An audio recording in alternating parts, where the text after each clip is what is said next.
പ്രിയമുള്ള സഹോദരന്മാർ, അസ്സലാമു അലൈക്കും വറഹ്മത്തുള്ളാഹി. ഇമാം ബുഖാരി ഉദ്ധരിച്ച വളരെ പ്രസിദ്ധമായ ഒരു സംഭവം, മഹാനായ സ്വഹാബി ഖബ്ബാബ് ബിൻ അറത്ത് റളിയല്ലാഹു അൻഹു അദ്ദേഹം ഒരു സംഭവം ഉദ്ധരിക്കുന്നുണ്ട്.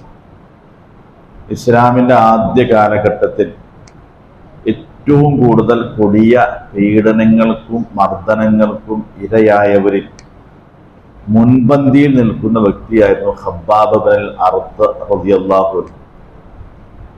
അദ്ദേഹം ഇതെല്ലാം സഹിക്ക വയ്യാതെ അവസാനം, മനുഷ്യനാണല്ലോ, നബി സല്ലല്ലാഹു അലൈഹി വസല്ലമയുടെ അടുക്കൽ വന്നുകൊണ്ട് ചോദിക്കുന്ന രണ്ട് ചോദ്യമുണ്ട്. നബിയെ, അലാ തസ്തൻസിറു ലനാ യാ റസൂലല്ലാഹ്, അലാ തദ്ഉ ലനാ യാ റസൂലല്ലാഹ്. നബിയെ, ഇതെല്ലാം കണ്ടിട്ടും ഒക്കെ അങ്ങ് ഞങ്ങൾക്ക് വേണ്ടി അല്ലാഹുവോട് പ്രാർത്ഥിക്കുന്നില്ലേ ഈ ദുരിതത്തിൽ നിന്നും ഒന്ന് രക്ഷപ്പെടാൻ എന്നാണ്. സ്വാഭാവികമായും ആരും ചോദിച്ചു പോകുന്ന ചോദ്യം, ഇപ്പോഴൊക്കെ നമ്മുടെ മനസ്സുകളിൽ നമ്മൾ ചോദിക്കാതെ കൊണ്ടു നടക്കുന്ന ഒരു ചോദ്യമാണ്. ഇതെല്ലാം കാണുമ്പോഴൊക്കെ എന്താണ് പടച്ചോന്റെ ഭാഗത്തുനിന്നൊരു സഹായം ഈ ജനതയ്ക്ക് ഉണ്ടാകാത്തത്? ഇത്രയും ക്രൂരതകളൊക്കെ നടത്തുമ്പോഴും ഒരു ദൈവികമായ ഇടപെടൽ നമ്മളൊക്കെ ആഗ്രഹിക്കുന്നുണ്ട്. സ്വാഭാവികമാണ്, അത് നമ്മൾ ആഗ്രഹിക്കും.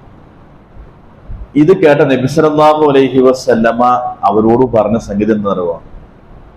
ഖബ്ബാബേ, നിങ്ങളുടെ പൂർവികരായ ചില ആളുകളുണ്ടായിരുന്നു, ജീവനോടെ പിടിച്ചു കൊണ്ടുവന്ന് വലിയ കുഴി ഉണ്ടാക്കി കുഴിയിൽ നിർത്തി ഈർച്ചവാറുകൊണ്ട് തല മുതൽ അറുത്ത് 2 കഷണങ്ങളാക്കി കുഴിയിൽ മൂടിയ ആളുകൾ, ജീവനോടെ കുഴിച്ചു മൂടിയ ആളുകൾ. അങ്ങനെ പലതും സഹിച്ചിട്ടും അവരൊന്നും ദീനിൽ നിന്ന് മടുത്ത് പിന്തിരിഞ്ഞു പോകേണ്ട സാഹചര്യം അവർക്ക് ഉണ്ടായില്ല.